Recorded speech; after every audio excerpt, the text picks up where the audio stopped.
Welcome everyone.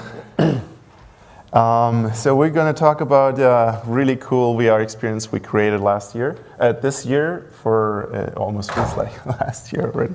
This year for the Formula E event and the e-tron car, the first fully electric Audi car. And I think the virtual reality experience was the second event worldwide where the car was shown, right? Yes, that's correct. Basically, we came out of a situation where we had two big challenges. One is a challenge that's created by our industry. Well, the expectations in new fully electric vehicles is very high. And so far we are presenting the Audi Q7 e-tron and the Audi A3 e-tron, which are two hybrid products. So we're awaiting the first full electric vehicle very quick. But our dealers, our customers, everyone expects us to show as quick as possible and to deliver, of course.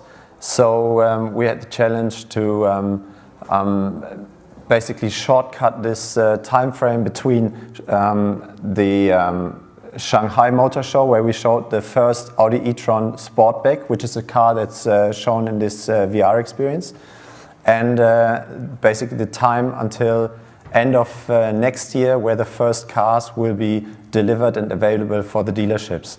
And the second challenge we had was our development in sport marketing. So we stepped into the Formula E as a new platform in motorsport. Very, very interesting topic for us. And we didn't have a car to show. We didn't have a race car in this season. We will be starting with a full setup in the next season, starting in November. So as a German market, we were present at the German Grand Prix in Berlin, Tempelhof. And as of a very nice coincidence, we bumped into these guys from Exozet who have their offices inside the building. Actually, if you see this picture a little bit further right, they have wonderful offices which we were able to use as the VIP areas and to build our VIP lounge into these areas. And also we had a grandstand in the spectator area. So we wanted to show our products in transition of the development and also close to the Formula E race cars. So talking about presence in Tempelhof and talking about your professionalism in this area, we came up with the idea of creating an Audi e-tron VR experience. And basically maybe let's have a look into this also from the technical side.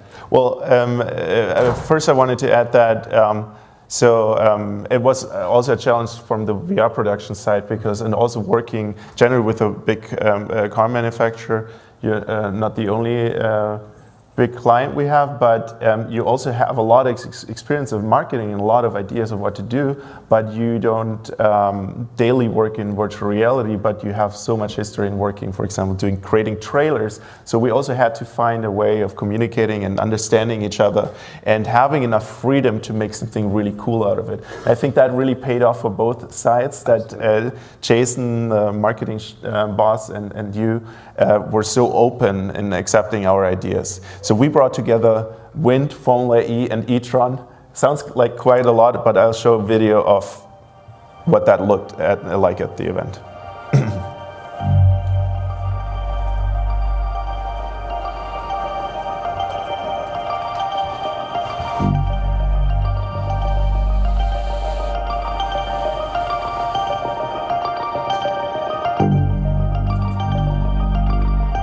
I'll say some words to it. So you had the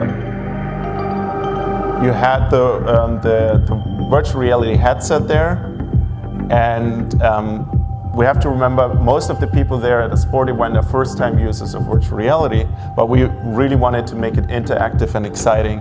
So you're right in this world, and the cars are kind of driving around you, but you have this flag so you can start the cars. You step on a hoverboard and ride alongside the car while the real wind is blowing in your face. So we had 3 wind machines set up there. that are dynamically controlled with the content. So if a car passes you at a certain place, the wind machine actually blows wind in your face. When you step on the hoverboard, the wind comes from the front, and you can see it in the reactions. It's really, really immersive, and people feel right next to the car. And that's a great way to, like Johannes said, bring the car and the experience, the whole, the feeling of experiencing a car like that before you can actually drive it, and before it's actually built to the people. And that's also why we didn't focus so much on, it's actually my daughter. That's why we didn't focus so much on product features, because the e-tron has a lot of really cool product features too, like LED matrix lights and all kinds of things, but more first on the experience of just feeling great doing this.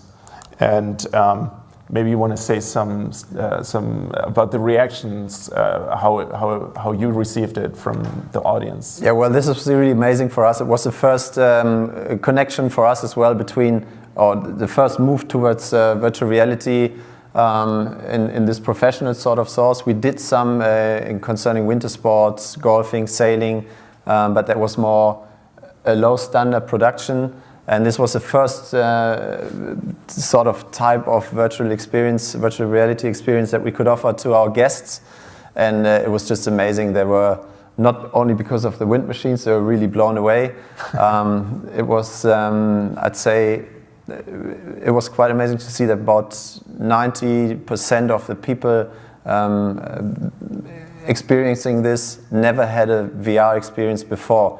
So for them, this was the first chance of using it, and the reactions were just amazing. It was really an absolute success, and the emotions brought together with the design of the car and the really fine lines was a total success for sure. So it was a lot of firsts for the users.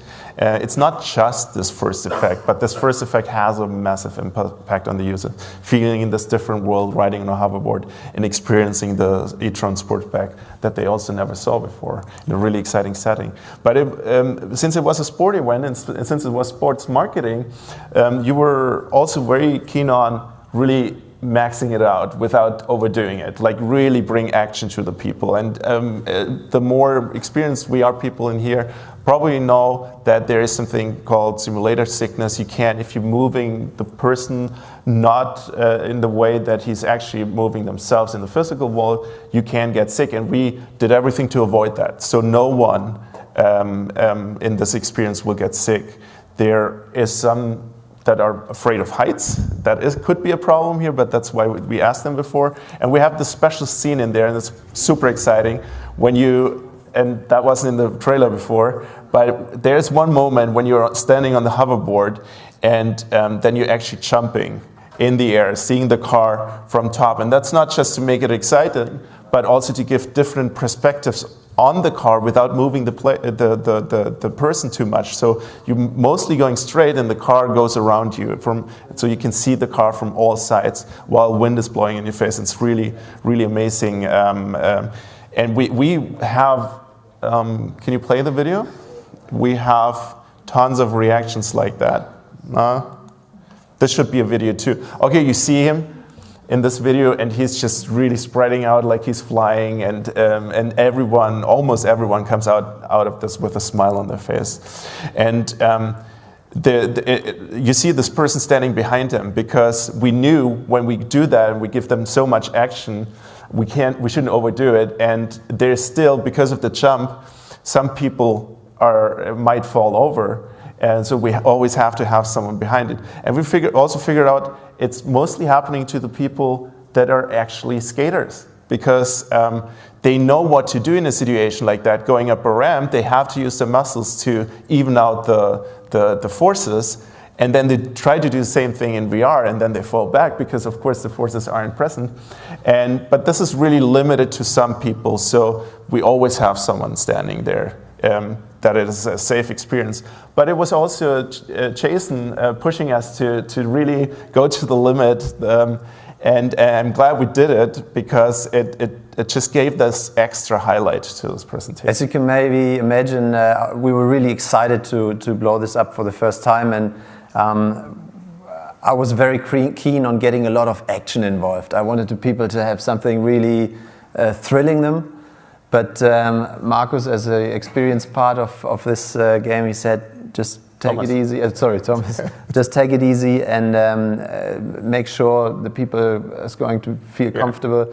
In the end, I must say, it was good to have one big highlight with a jump that is really taking on the people. And the only person I ever saw falling, and it was actually quite frightening to me, was the top Sport 1 moderator for German television.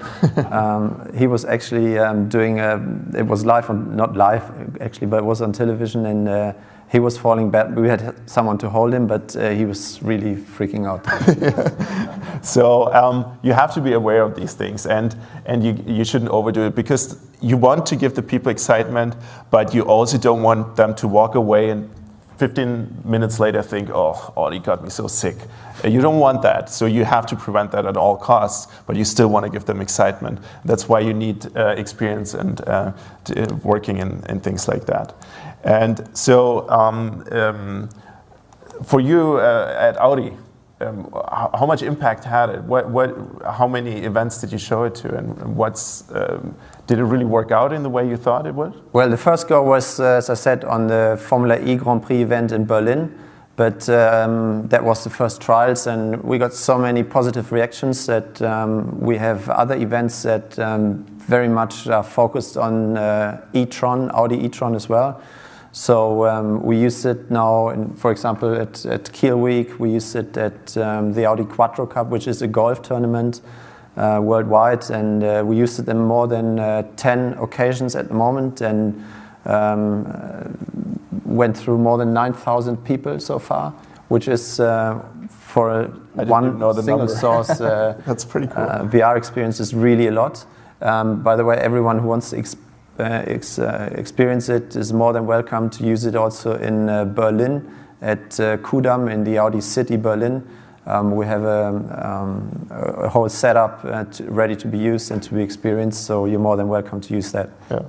Or if you're interested in doing something similar, of course you can visit us at Exozet. We also have the whole thing set up. What's next? Is there more coming like this, or what are we going to do next? Well, as I said, the Audi City in Berlin is one of our showrooms that shows future developments and shows the brand new cars.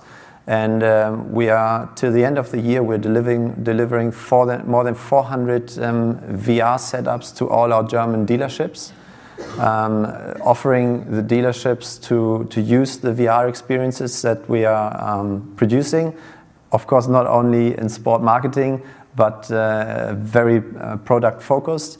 But from this experience, we're sure we're going further down that road, mixing up product highlights and also interesting experiences connected to our main sponsorships, for example, in motorsport, winter sport, golfing and sailing.